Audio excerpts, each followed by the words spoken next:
Hello everyone, I am CA Manas Arora और मैं CA intermediate को advance accounts and financial management का सब्जेक्ट पढ़ाता हूँ। तो ये है part number 3 of our series, जिसमें हम लोग ये डिस्कस कर रहे हैं कि हमको अपना सीए का एग्ज़ाम अटेम्प्ट कैसे करना है।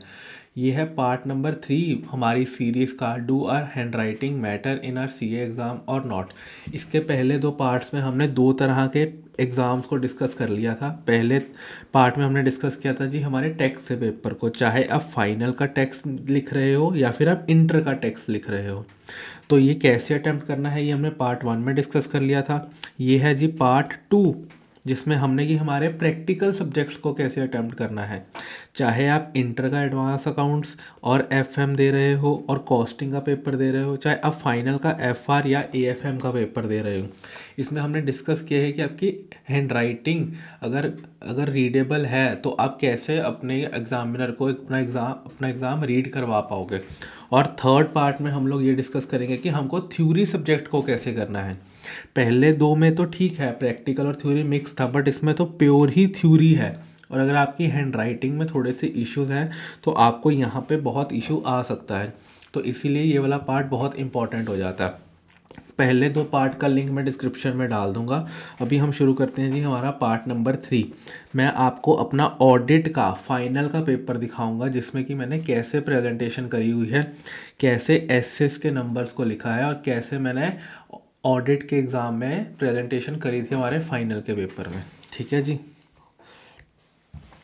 ये है जी मेरा फाइनल का ऑडिट का paper, CA final group number 1 paper 3 audit. तो इसमें हम चलते हैं जी हमारे फर्स्ट क्वेश्चन पे, जो कि मैंने अटैम्प्ट किया था जी क्वेश्चन नंबर 5। अब देखो क्वेश्चन नंबर 5 आप लोग ऐसे भी लिख सकते हो, ठीक है, बट मैं आपको प्रेफर करूंगा कि आप ऐसे ही लिखो क्वेश्चन नंबर 5 को, सो दैट कि एग्जामिनर को इधर उधर भी ना देखना पड़े, वो सीधा सामने देखे अच्छा क्वेश्चन नंबर 5 और यहाँ पे वो चेक करना शुरू कर दे। ये स्ट्रेटजी मैंने अपनाई थी जी फाउंडेशन से, बहुत लोग अपनाते हैं, तो आपको भी मैं सजेस्ट करूँगा कि आप फाइनल में इसको ऐसे ही लिख के आएँ। ठीक है जी। अब मैनेजमेंट ऑडिट की बात हो रही थी, आई थिंक अब ये वाला टॉपिक हट चुका है फाइनल से। पर आप यहाँ पे मैंने देखो टॉपिक लिख दिया कि भाई कौन से टॉपिक की बात हो रही है, तो मैंने वहाँ मैनेजमेंट ऑडिट लिख दिया। फिर ये पॉइंट्स वाला था तो मैंने सबसे पहले हेडिंग लिख दी, जो कि आईसीआई की हेडिंग थी। फिर जो रेलिवेंट कीवर्ड्स थे उनको मैंने अंडरलाइन कर दिया। अब एग्जामिनर ने ये पहली लाइन तो पढ़ी ही नहीं होगी, दैट्स फॉर श्योर। उसने सीधा प्लानिंग द रिपोर्ट पढ़ा होगा। उसने पढ़ा होगा कि अच्छा फॉर्मेट बनाना है, रेलिवेंट अथॉरिटी को दिखाना है, फिर इशू कर देना है टाइम फ्रेम में रिपोर्ट को। उसने यही पढ़ा होगा और उसने यहीं पे इसका टिक मार दिया होगा। वैसे ही आपको हेडिंग लिखनी है कि जो रेलिवेंट आईसीआई की हेडिंग है वो तो आपको लिखनी ही लिखनी है। देन आपको रेलिवेंट जो कीवर्ड हैं उनको हाईलाइट भी करना है, सो दैट कि उसको पता लग जाए कि अच्छा आपको पता है। हो सकता है कि आप कॉन्फिडेंट ना हो अपने जो जो जो पार्ट आपने अंडरलाइन नहीं किया, हो सकता है कि आप उसके लिए कॉन्फिडेंट ना हो, तो आप उसको अंडरलाइन करके ये बता दो कि भाई तुम ये पढ़ो।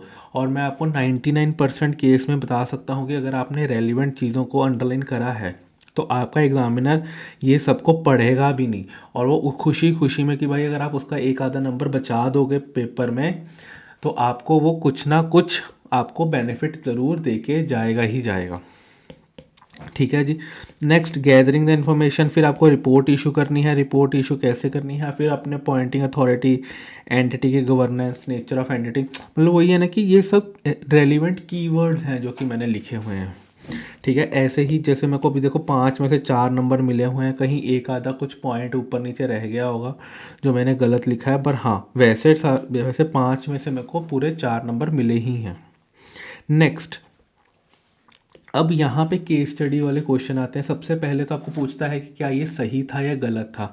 तो सबसे पहले तो आपको अपना वर्डिक्ट ज़रूर लिख देना है, आपको अपना रिजल्ट ज़रूर लिखना है कि क्या वो सही था या गलत था। जैसे कि मैंने लिखा है yes contention of mister T is correct, तो सबसे पहले तो आपको ये लिखना है कि क्या वो आदमी जो केस स्टडी में जो काम कर रहा है वो सही है या गलत है।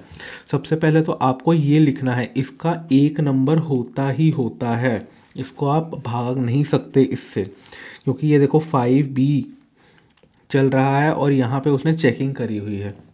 तो सबसे पहले तो आपको ये लिखना है कि भाई बताओ कि वो सही था या गलत। फिर आपको लिखना है कंसेप्ट को, जैसे मैंने लिखा है पीयर रिव्यू के कंसेप्ट को, फिर मैंने लिखा है अश्योरेंस एंगेजमेंट के कंसेप्ट को। ये सब मैं अभी कंसेप्ट ही लिख रहा हूँ।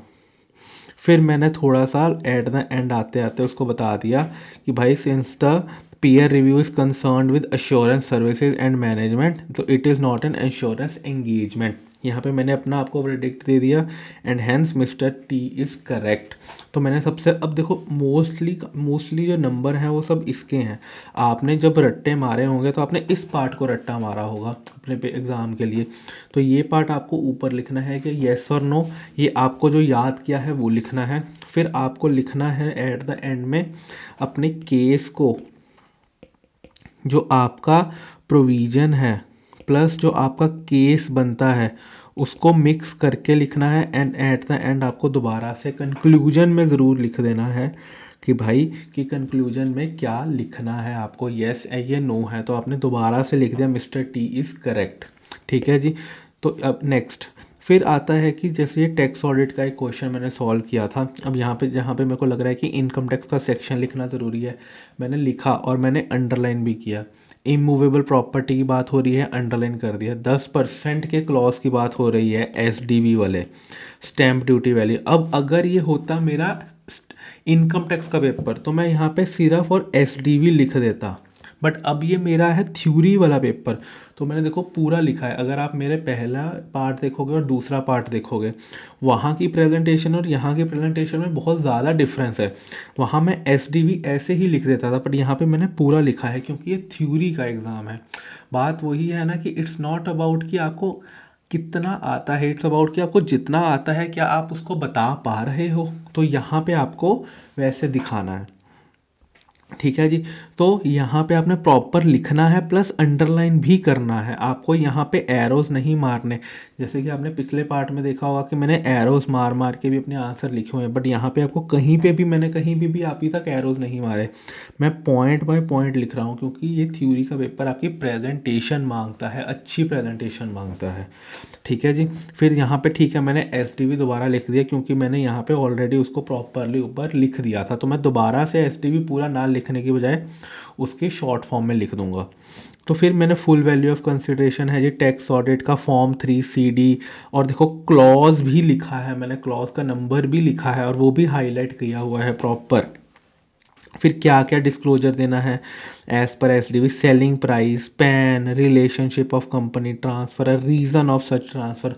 तो ये सारे मैंने जो डिस्क्लोजर्स हैं ये मैंने कभी आपको उसमें पैराग्राफ में नहीं लिखे, मैंने देखो पॉइंट बाय पॉइंट लिखे हैं सो दैट कि भाई देख ले भाई मेरे को सब पता है, उसको पैराग्राफ पढ़ना ना पड़े, वो पॉइंट बाय पॉइंट ही पढ़ ले। फिर मैंने प्रेजेंट केस लिखा, ये तो सब आपने फिर याद किया होगा। फिर मैंने देखा कि भाई यहाँ पर हो क्या रहा है एक्चुअल में। फिर मैंने एट द एंड में आते आते कुछ कैलकुलेशन करके दिखाई और एट द एंड में आते आते कुछ अपना कंक्लूजन दे दिया। हालांकि वो कंक्लूजन गलत था बट स्टिल मेरे को कुछ नंबर तो इसमें से मिले ही हैं। नेक्स्ट अब ये आ जाते हैं जी, देखो जी एसेस के क्वेश्चन।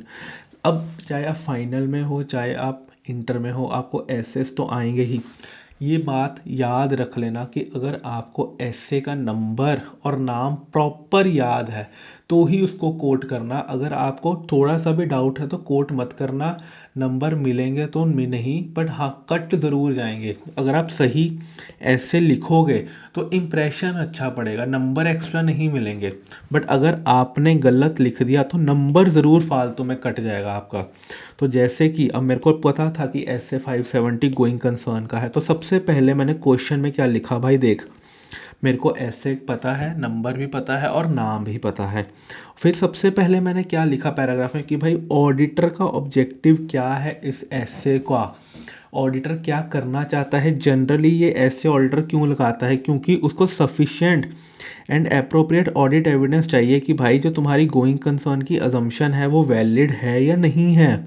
जो तुम फाइनेंशियल रिपोर्टिंग फ्रेमवर्क बना रहे हो क्या उसमें आपने डिस्क्लोजर दिया हुआ है या नहीं दिया हुआ। मैंने जनरली 570 को ऑडिटर का ऑब्जेक्टिव बताया कि भाई ऑडिटर 570 क्यों लगाता है एक एंटिटी में। फिर मैंने यहाँ पे थोड़ा सा और बताया कि ऑडिटर को क्यों कंसर्न होता है कि भाई वो अप्रोप्रिएट है या नहीं, अगर कोई मटेरियल अनसर्टेनिटी एग्जिस्ट करती है तो क्या प्रॉपर प्लान है मैनेजमेंट के पास ओवरकम करने का। तो ये मैंने सारा यहाँ पर लिख के दिया है कि भाई ऑडिटर को क्यों चाहिए। फिर यहाँ पे मैंने आगे क्या लिखा कि इन दिस प्रेजेंट केस यहाँ पर क्या हो रहा है, रेवेन्यू 75% से डिक्लाइन हो गया, केएमपी कंपनी छोड़ के चला गया, delay in the payment of wages हो रहा है, तो इट इंडिकेट कि यहाँ पे कुछ एक मटेरियल अनसर्टेनिटी एग्जिस्ट करती है। तो फाइनेंशियल इंडिकेटर्स क्या हैं ये सब लिख दिया मैंने। फिर ऑपरेशनल इंडिकेटर्स क्या हैं, लीगल इंडिकेटर्स क्या हैं, ये सब मैंने यहाँ पे जो जो आपके क्वेश्चन की लैंग्वेज है, वो मैं जो क्वेश्चन में इंफॉर्मेशन दी गई है वो मैं सब यहाँ पे लिख रहा हूँ, क्योंकि इन प्रेजेंट केस चल रहा है अभी तक। तो यहाँ पे जाके कहीं ना कहीं मेरा ऑडिटर, फिर मैंने यहाँ पे अपना कंक्लूजन दे दिया कि ऑडिटर को कौन सा ओपिनियन इशू कर देना चाहिए, और साथ में मैंने एक और एसए का रेफरेंस दे दिया 705, जो कि एडवर्स ओपिनियन के बारे में बात करता है, ये फाइनल में है ऐसे। फिर मैंने जो भी मेरे को लगता था वो मैंने सब लिख दिया। अगर मैं आपको कहूँ कि जो 570 है ये मैं फाइनल में छोड़ के गया था, क्योंकि मेरे को लगता था कि यार ये इंटर का ऐसे है, ये थोड़ी आएगा फाइनल में, तो क्योंकि ऑडिट में तो वैसे ही टाइम की बहुत कमी होती है, तो मैं छोड़ गया था। मैंने कहा यार देखी जाएगी क्या था। पर मैंने क्या किया था, मैंने 570 की ना सिर्फ पेपर वाले दिन, जैसे 2 बजे पेपर था, तो मैंने 11 बजे दिन में मैंने एक ना रिवीजन वीडियो देख ली थी ऐसे 570 की। मैंने कहा यार इन केस सिर्फ ऐसे 570 नहीं, ऐसे 5 to 7 एसेस थे जो मैं छोड़ के गया था। मैंने कहा यार ये नहीं आएंगे, पर मैंने फिर भी खाना खाते ब्रेकफास्ट करते ना मैंने इनकी एक रिवीजन वीडियो देख ली थी कि यार इन केस अगर एमसीक्यू एमसीक्यू आ गया तो थोड़ा याद रख लेते हैं। तो अगर मैं कहूँ कि ये सारा जो मैंने लिखा है ये मैंने सिर्फ एक 2-4 मिनट की ऐसे 570 की रिवीजन वीडियो को देख के लिखा है। तो क्योंकि अब बात वही है ना कि भाई मैंने प्रेजेंटेशन करी और इसमें से मेरे को नंबर कितने मिले हैं, 3 नंबर मिले हैं। हो सकता है ये 4 या 5 नंबर का क्वेश्चन होगा जिसमें से मेरे को 3 नंबर मिले हैं। तो वही बात है ना कि मेरे को पता नहीं था कि भाई क्या आना है, but it's all about presentation. मेरे को नंबर याद था, मेरे को नाम याद था, क्योंकि इंटर का ऐसे है और वैसे भी बहुत जगह ये बात होती है इसकी। और मैंने क्या क्या लिख दिया, मैं और जो जो मैंने लिखा वो सब अंडरलाइन करा है। मेरे को पता था कि एडवर्स ओपिनियन देना है, ये हो रहा है।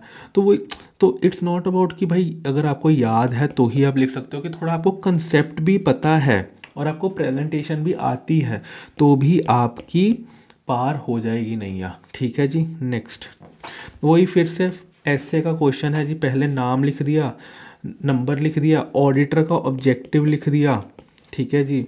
फिर उसके बाद इन प्रेजेंट केस लिख दिया, एट द एंड अपना वर्डिक्ट लिख दिया। यही चल रहा है अभी तक। फिर से ऐसे का क्वेश्चन है जी कुछ। अब ये वाला सीधा सा कोई क्वेश्चन था, मेरे को देखो ये बिल्कुल क्वेश्चन नहीं आता, पेपर सामने वाले को देख के ही लग रहा है कि भाई अब तुम खुद सोचो कि यहाँ पे जो मेरे को थोड़ा सा क्वेश्चन आता है, यहाँ पे प्रेजेंटेशन देखो और यहाँ पे प्रेजेंटेशन देखो। अब मेरे को बिल्कुल नहीं आता। अब मैंने फिर भी अंडरलाइन किए हैं, कुछ कुछ कुछ कुछ कुछ कुछ मैंने अंडरलाइन किया, बट इसमें से मेरे को कुछ नहीं मिला।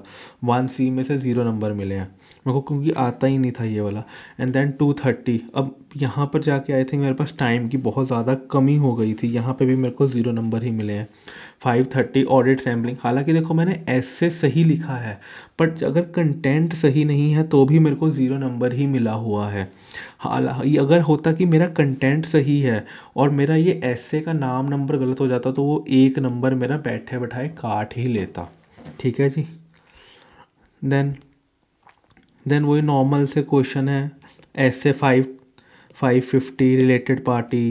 तो वही बात वही है कि ऑब्जेक्टिव लिख दिया। देखो जी ऑडिटर का क्या ऑब्जेक्टिव होता है, फिर एडिशनल ऑडिट प्रोसीजर जो नॉर्मल क्वेश्चन होगा, फिर रिपोर्टिंग कारों के बारे में बात कर दिया। वही देन इनकम टैक्स का क्वेश्चन है यहाँ पे कि क्लॉज नंबर लिख दिया, फॉर्म 3CD लिख दिया, क्या करना चाहिए कैसे करना चाहिए ये सब। मतलब ये वही बात हुई, फिर से क्लॉज नंबर लिख दिया। मतलब एट द एंड देखो कहने का मतलब क्या है, कहने का मतलब देखो, और इसमें बहुत सिंपल सा है आपके थ्योरी वाले पेपर में कि भाई आपकी प्रेजेंटेशन मैटर बहुत ज़्यादा करेगी थ्योरी वाले एग्ज़ाम में। पहले 2 में तो हमने देख लिया कि ठीक है आपका कंसेप्ट चेक हो रहा है, आपका जो टिक लग रहा है वो नंबर पे टिक लग रहा है, जो आपका आंसर निकला है उस पर टिक लग रहा है। बट अभी यहाँ पे देखो कि आपको प्रॉपर लिखना है, clause number 1, part number 1 of second schedule, जो कि ये प्रोफेशनल एथिक्स का क्वेश्चन है जो फाइनल का टॉपिक है।